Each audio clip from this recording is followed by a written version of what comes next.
반갑습니다. 10월 24일 금요일 아침 시황입니다. 자, 뉴욕 증시에서 반가운 소식이 또 들렸습니다. 바로 또 상승을 하네요. 다우지수가 0.3%, 나스닥은 0.89, S&P 500은 0.58% 상승 마감을 했습니다.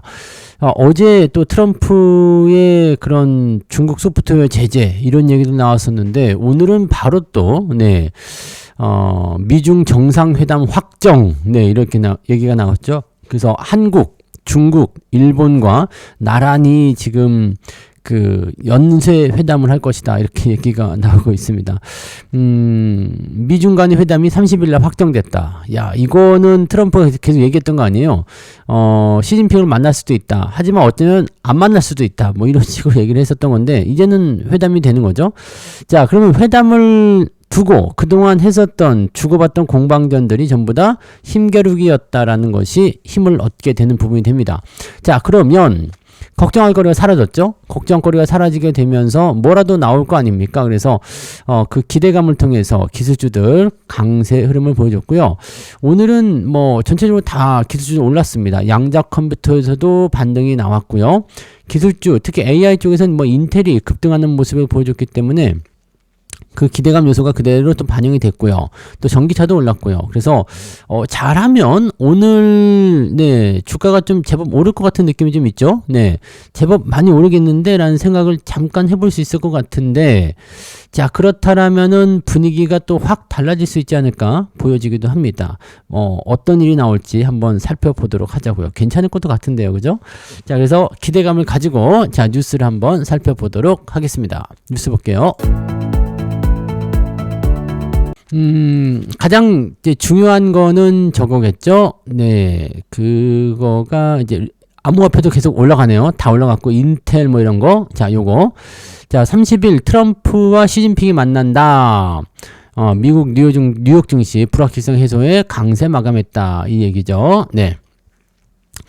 트럼프 대통령과 시진핑이 다음 주 만난다고 백악관이 확정을 했다.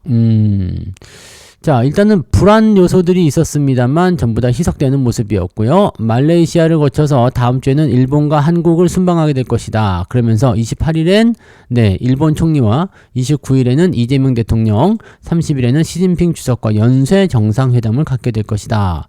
물론 김정은과 만날지 여부는 아직 잘 몰라요. 김정은이 막 미사일 쏘고 막 그런 모습 있잖아요. 우리 왜 안 만나? 우리는 왜 여기 없어? 이렇게 나오는 것 같기는 한데 두고 봐야죠. 그게 나오면은 더 좋은 수가 나올 수도 있을 것 같긴 한데, 일단은 중국과의 회담이 먼저라서, 북한은 지금 신경을 많이 안 쓴 것 같은 느낌이에요. 자, 아무튼 그런 식이고요. 이 회담 이후에, 여기 브리핑 이후에 주가는 더 올랐다라고 되어 있죠. 트럼프의 변동성을 고려하게 되면 아직은 어떤 돌발 변수가 발생할지는 알 수 없다. 하지만 시장은 낙관적인 반응을 보였고, 일단 회담은 확정 지었기 때문에 여기서 변수가 나와봤자 뭐 여러가지 그냥 회담을 앞두고 압박하는 용도로 사용되는 재료가 아니겠느냐 라는 식으로 얘기가 나올 것 같습니다. 자, 그러면 이 소프트웨어 수출 제한 우려도 완화되고, 그 다음에 기술주의 반등이 당연히 이어질 수 있는 요소가 좀 될 수밖에 없겠죠. 그래서 그런 정도 체크하시면 될 것 같아요. 뭐 특별한 부분은 없는 것 같아요. 그리고 기업들의 실적도 굉장히 좋게 만들어지고 있어서 괜찮다. 자, 테슬라 역시도 이익률이 급감했지만 시장 분위기에 따라서 반등하면서 마무리됐다라는 얘기가 좀 되는 거고요. 뭐 다 좋네요. 그죠? 필라델피아 반도체 지수가 2.54% 급반등을 했습니다. 그래서 삼성전자가 오늘은 10만 원을 찍을 수도 있겠죠? 왜냐면은 얼마 안 남았어요. 그죠? 얼마 안 남았기 때문에 잘하면 올라갈 수도 있겠다. 오늘 드디어 나오나요? 한번 보자고요. 그 다음에 거대 기술 기업들, 오라클도 올랐고요. 아메리칸 항공도 뛰었고요. 뭐 다 올랐네요. 그죠? 그 다음에 양자컴 관련한 종목군들도 많이 올랐어요. 그러니까 이런 부분들 있다는 거죠. 그리고 SK, 삼성 맞붙은 반도체 대전. 지금 이 세덱스죠? 세덱스에서 지금 HBM4 실물을 공개한다인데, 요거가 지금 딱 나왔는데, 야, 이거 대박인데? 라는 느낌들을 좀 갖고 있는 것 같아요. 자, 이제 보세요. 삼성전자와 SK하이닉스가 본격적으로 HBM4를 시장에 공개한 만큼 조만간 고객사와의 공급 계약이 체결될 것으로 관측된다. 자, HBM3E보다는 많게는 60% 이상 높은 가격으로 판매될 것으로 전망되지만 가격과 무관하게 사겠다는 수요 역시 여전할 것이다. 가격 중요하지 않아. 일단은 물량만 주세요. 왜냐면 아직까지는 공급 부족이 있기 때문에. 자, 이 관건은 둘 중에 누가 주도권을 잡느냐라고 되어 있긴 하는데 SK 하이닉스의 생산력이 수요를 충족시킬 수 있느냐에 대한 의문을 제가 계속 던지고 있죠. 다 수요를 충족할 수 있어? 아니지 않나? 네, 이런 부분들. 또 SK 하이닉스는 칩만 가지고 안 된다고 했죠. HBM4는 베이스 다이가 필요하기 때문에 TSMC와 연계. 야, 요것도 고민이 될 수밖에 없어요. 그래서 TSMC 너희들도 그거 가능해? 네, 이런 부분들인데 저는 무조건 HBM4로 넘어가기 시작하면 삼성전자에게는 이게 수혜가 된다고 생각합니다. 얘네 지금 생산 능력 그 캐파가 빵빵하죠? 빵빵한 데다가 복잡하게 베이스 다이 그런 거 생각하지 않아도 되거든요. 지금 수율에 대한 부분들이 살짝 걱정이라고 하지만 일단 50%를 넘기고 있는 상황이기 때문에 조만간 안정화된 양산 소식이 전해질 것이다.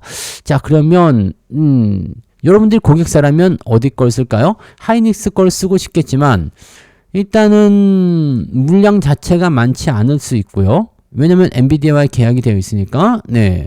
그 다음에 혼자서 안 되니까 이걸 사용하려면 베이스 다이에 대한 부분들. 베이스 다이를 자기들 직접 만들 수도 있겠지만 네. 이 부분 복잡하잖아요. 그러니까 TSMC에서 맡겨. 쉽지 않은데 근데 삼성에서는 다 만들어준대. 그 가격도 좀 싸게 해준대. 야, 이거 쉽지 않은 것 같은, 느낌이죠. 그래서 여러분들, 내가 만약에 고객이라면 저는 삼성전자 거를 한 방에 쓸 것 같은데요. 그죠?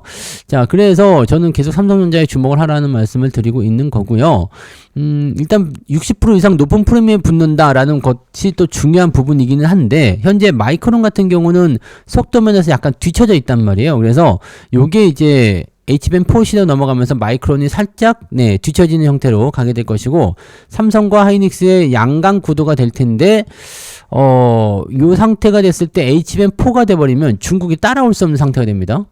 중국이 뭐 HBM 지금 3 뭐 근접하고 있다, 뭐 만들고 있다 얘기가 있지만 이 HBM4는 절대 따라올 수 없는 구간이거든요. 그러니까 이렇게 되면 격차가 또 벌어지게 되면서 굉장히 긍정 요소가 나올 수 있게 되는 거죠. 그래서 가격이 높다라고 되어 있는데 자, 일단은 이쪽 부분에서 당연히 하이닉스도 여기 하이닉스가 다소 우위를 점하고 있다라는 거지만요. 요게 이제 얼마만큼 나올 것인가라는 부분이고 과연 빅테크들의 엔비디아 쪽 물량은 일단 하이닉스는 걱정 안 할 거 아니에요. 근데 빅테크들의 이 고객사들의 수주를 감당할 수 있겠느냐. 자, 일단은 물건이 좋지만 많이 없다라면 여러분들 뭐 한정 판매 10개 그래 버리면은 수백 명의 사람이 사고 싶지만 10개밖에 못 사는 거잖아요. 그 나머지 10명을 제외한 나머지 사람들은요. 대체품을 사야 되겠죠. 그런 부분들. 그래서 오히려 이렇게 공급 부족 현상이 있을 상태에서는 삼성전자가 상당히 긍정적 요소를 낼 수 있는 모습이 좀 될 것 같아 보입니다. 그리고 지나치게 높은 프리미엄이 붙는다면 구매 자체가 위축될 수도 있는데 삼성전자가 지금 가격 정책을 공격적으로 나가고 있기 때문에 이거 굉장히 괜찮은 소식이 될 것 같아요. 그래서 기대감을 조금 가져봅시다. 이거 공급 계약만 터지면은 금방금방 올라가죠. 쭉쭉 올라갑니다. 그래서 아직도 터질 것들이 많이 있어요. 왜냐하면 빅테크 기업들이 아직까지는 지금 현재 HBM4 이쪽 생산 체제를 이제 준비해야 되거든요. 이제 준비해야 되기 때문에 이쪽으로 접근하려는 사람들이 많이 있을 거란 말이에요. 그래서 이쪽 부분들을 좀 보셔야 됩니다. 아직까지는 여러분들 공급 과잉에 걱정을 안 하셔도 될 것 같아 보입니다. 그 부분 체크하시고요. 전력기기 3분기 호실적 어제 그 전력기기가 많이 올랐잖아요. 요즘에 주가 갑자기 급등하는 업종도 보이잖아요. 걔네들이 전부 다 뭐다? 이 실적이 좋아서 올라가는 것이다. 이것도 AI 관련한 부분입니다. AI 전력기기 왜 올라간다? 데이터 센터라든지 이런 쪽 실적이 늘어날 것이다 라고 전망이 되고 있는 부분이죠. 그래서 전력 쪽이 지금 굉장히 많이 올랐는데 이 실적 때문에 올라간 것이라면은 약간의 차익 매도가 나올 수 있어요. 그래서 이 부분들은 약간의 주의는 좀 필요할 겁니다. 대신에 아직까지 상승 흐름은 계속 유지가 되는 모습이기도 하고요. 그 다음에 전력기기 관련한 부분에서는 뭐 아시죠? 네, 이 AI 관련한 쪽에서 계속 상승 포인트 진행될 수 있는 요소가 있으니까 긍정적으로 요소할 수 있는 요소가 됩니다. 그래서 전력기기 쪽은 일단 꺾이기 전까지 또 봐야 되겠죠? 네, 뭐 조선이든 전력이든 이제 실적 때문에 주가가 최근에 많이 올라간 것들 단기적으로 차익 매도가 나올 가능성이 높지만 흐름이 추세가 꺾이기 전까지는 아니다라는 부분도 생각하셔야 되고요. 삼성전자에 대한 이야기 요거 하나 있잖아요. TSMC 독점을 깨고 테슬라 AI5 칩도 네 생산한다. 이거 네 요 부분 이 대박적인 부분들이 계속 나오고 있어서 한번 크게 상승할 가능성이 분명히 있습니다. 그래서 요 내용을 조금 네 더 참고 이거는 어제 말씀을 좀 드렸던 내용이라서 이건 넘어갈게요. 네. 그럼 뭐 현대차하고 차량용 반도체 계약한 것도 나오고 삼성전자가 지금 파운드리 쪽에서 막 쑥쑥 올라가고 있어요. 좋은 얘기가 너무 많이 나오던데? 라는 생각이 좀 있네요. 자, 인텔이 지금 급등을 했어요. AI 수요가 좋다라는 얘기가 또 나와버렸죠. 그래서 인텔이 급등을 했는데 시간에서 좀 더 올라요. 지금 시간에서 아까 8%까지 올라간 거 봤는데 얼마나 올라가는지 모르겠네요. 자, 엔비디아와 관련된 특별한 재료는 없었고요. 근데 엔비디아 급등, AMD 급등, 인텔 급등, 뭐 등등등 시간에서 좀 더 올랐어요. 여기도 있네요. 8%까지 올라가는 모습. 마이크론, 브로드컴 등등등. 야, 이거 우리나라 잘하면 10만 전자 오늘 볼 수 있을 것 같아요. 네, 확실히 기대감 요소가 좀 있습니다. 반도체 쪽에 주목이 많이 되었어요. 네, 그다음에 시진핑 만난다는 거 뭐 그런 정도 있었고, 이건 뭐야? 역대급 불장해도 개미들은 계속 마이너스. 엔비디아, 아이온큐, 아이렌, 네, 양자 쪽에 투자를 해가지고 손해를 좀 많이 봤군요. 최근에 주가 나 그래가지고 올라갈 때 막 이게 사실 가장 큰 문제점은 뭐냐면 그 약간의 포모 현상에 대해서 우리나라가 너무 많이 집중하는 거예요. 자, 저거 올라가면 올라가는 거지 라고 생각하시면 되는데 와, 저거 올라가면 내가 저걸 못 사서 열받는다. 꼭 손해본 것 같은 느낌 있잖아요. 내가 저 종목을 못 사서 내가 손해를 보고 있다. 수익을 못 보고 있다. 이런 생각을 하게 되는데요. 그러지 않습니다. 네. 그렇잖아요. 요즘에 보시면 가장 큰 문제 중에 하나가 금수저, 은수저, 뭐 흑수저 이렇게 있잖아요. 네. 내가 금수저가 아니라서 나는 인생에 손해보고 있다. 아니죠. 왜 금수저가 아니면 손해를 봐야 되는 거야? 아니잖아요. 그 인생과 이 인생은 다른 인생이잖아요. 그러니까 그렇게 생각해야지 되는데 야, 나는 금수저가 아니라서 나는 인생 망했어. 이번 회차는 망했어. 이런 게 유행을 해버리죠. 이렇게 되면은 사실 더 발전할 수 있는 부분에 대한 것들을 제한을 시켜버리게 되죠. 자, 그래서 주식 투자는 마찬가지예요. 급등하는 것들을 따라가면서 매수하게 되면 어떻게 돼요? 결국에는 저 사람들 그 주식 수익이 많이 나온 거 있잖아요. 제가 그래서 고점 매수하지 말라고 하는 이유가 그거예요. 수익이 많이 나왔다고 얘기하는 것들을 듣고서 따라 들어갔을 때 여러분들이 야, 쟤네들 수익 많이 봤으니까 나도 봐야 되겠다. 이건 뭐냐면 금수저 애들이 스포츠카를 몰면서 막 그냥 돈을 막 써대. 야, 저 자식들 스포츠카면 돈 막 써내네? 나도 저렇게 살아야 되겠다. 내가 있는 돈 없는 돈 다 끌어다가 그냥 좋은 차 할부로 사고 막 가서 할부로 긁고 그럼 어떻게 돼? 난 망하죠. 하지만 나는 내가 벌어놓은 상태에서 조금씩 투자해서 이어나가고 결국에는 커지게 되는 거야. 자, 금수저 애들은 잘 태어나서겠지만 자, 그렇게 금수저가 될 수 있었던 배경에는 뭐가 있었을까요? 그 오래전 그 조상의 조상들이 네, 똑같이 없었을 거 아닙니까? 그죠? 똑같이 없었던 재산에서 하나씩 읽어나가면서 그렇게 만들어낸 거지. 주식도 마찬가지예요. 수익이 많이 나온 것들은 보세요. 저 밑에서 수익이 하나도 없었던 그 저점 시절에서 올라오지 못했던 시점에서부터 매수를 한 사람들이 지금까지 올라왔을 때 수익을 만든 것이지 갑자기 어느 날 위에서 뚝 사가지고 수익률 갑자기 1000% 이렇게 나왔을 리는 없단 말이에요. 그러니까 이 포모라는 부분들은요. 비교를 하면서 생겨나는 것이죠. 그리고 그것을 쫓아가려고 하는 것에서 나타나는 약간 비정상적인 내용입니다. 그러니까 여러분들 아우 저거는 잘 갔는데 내 거 왜 못 가? 아닙니다. 여러분이 갖고 계신 종목도 결국에는 가요. 그러니까 그 부분들을 너무 비교하고 너무 자책하고 그러지 마시고 무슨 말인지 아시겠죠? 이 부분들에 대해서는 여러분들이 꼭 참고하셔야 돼요. 그러니까 어디가 막 간다 우르르 저쪽이 막 간다 우르르 이쪽 내려간다 확 팔아버리고 뭐 이런 매매들은 절대 하시면 안 됩니다. 네. 왜 개인 투자자들은 계속 계좌가 마이너스 나오고 있다고 이렇게 얘기가 나오는지, 이 좋은 장에서 역대급 계좌가 나오지 않고 왜 나는 자꾸 마이너스 나오지? 왜 개인들은 마이너스라고 얘기하지? 이 부분들입니다. 몰려다니는 거죠. 이쪽으로 쏠렸다, 저쪽으로 쏠렸다. 이거 절대적으로 조심해야 됩니다. 여러분들 꼭 이 부분들 명심을 하셔야 됩니다. 아시겠죠? 네. 자, 요거 하나 더 있어요. 2차전지 요즘에 많이 올라서 그런 부분도 좀 있던데, 2차전지 실적 부진과 과중한 투자의 신용도가 많이 올라갔대요. 2차전지 기업들이 지금 영업 실적이 계속 안 좋아요. 안 좋은데 기대감으로 최근에 좀 많이 올랐잖아요. 그러면서 이제 이렇게 실적이 좀 부진한데 여기다가 과중한 투자. 돈이 안 벌리니까 계속 그냥 뭘 해요? 네, 투자를 더 많이 해요. 이렇게. 돈은 안 벌리는데 투자는 계속 해야 돼. 그러니까 결과적으로는 신용도 부담이 높아진다. 기업이 부실해진다는 얘기가 되는 거죠. 그러니까 한국 배터리 기업들이 올해도 전반적으로 부진한 실적이 지속됐지만 외부 자금 조달은 계속됐다. 이렇게 되면은 결과적으로는 망하는 애들도 생기겠죠. 네, 외부 자금 조달을 많이 하게 되면 금융 비용이 많이 늘어나게 됩니다. 그렇게 되면은 결국에는 실적이 크게 개선되거나 업황이 크게 좋아지지 않는 이상은 네, 결과적으로는 회사가 망하게 되어 있어요. 어디로 팔려가거나 그렇게 될 수밖에 없겠죠. 그러니까 그런 쪽으로 나오는 거라서 이런 것들은 옥석 가리게 잘 하셔야 됩니다. 2차전지 공략하실 때는 망하지 않을 기업들 있죠. 네, 망하지 않을 기업들, 뭐 대기업과 연결되거나 뭐 등등등. 물론 대기업과 연결된다고 해서 네, 망하지 않는다는 보장은 없습니다만 그럴 수 있다라는 것을 꼭 명심하셔야 되고요.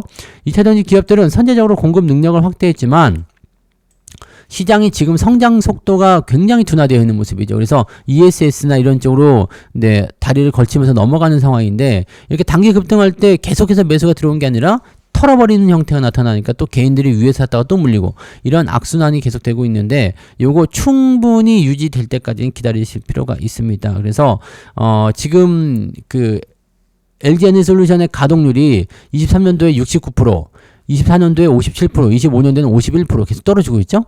SK온 역시도 마찬가지 87%에서 43%, 네, 이런 식으로 떨어져 버리고 있기 때문에 이 가동률이 떨어진다는 것은 생산이 그만큼 안 된다는 이야기입니다. 네, 지금 하이닉스가 잘 나가는 이유는 가동률이 120%까지 넘어가는 거 아닙니까? TSMC 이런 애들. 자, 그래서 지금 그런 거예요. 그러니까 이런 부분들을 네, 이런 부분들 좀 생각합시다. 네, 이런 부분 생각하고, 이제, 업황이라든지 이런 부분들을 볼 때 지금 당장의 모양이 아니라 조금 더 먼 시점, 조금 더 미래, 이런 부분들에 어떻게 변화가 될 것인지를 좀 잘 생각하면서 진행하시면 훨씬 도움이 되지 않을까요? 네, 그렇게 생각할 것 같긴 합니다. 그래서 그런 정도 확인을 하시면 좋을 것 같습니다. 네.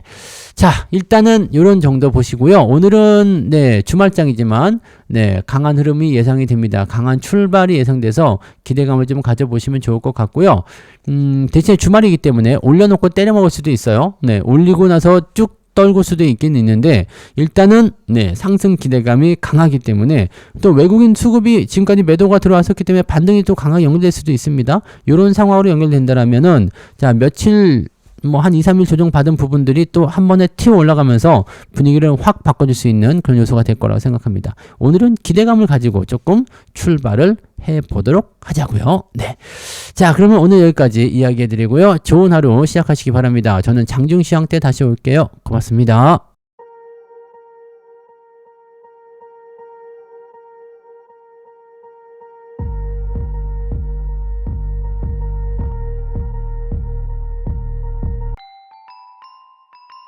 본 방송에서 제공되는 모든 정보는 투자 판단의 참고 자료이며 투자의 최종 책임은 본 방송을 이용하는 본인에게 있습니다.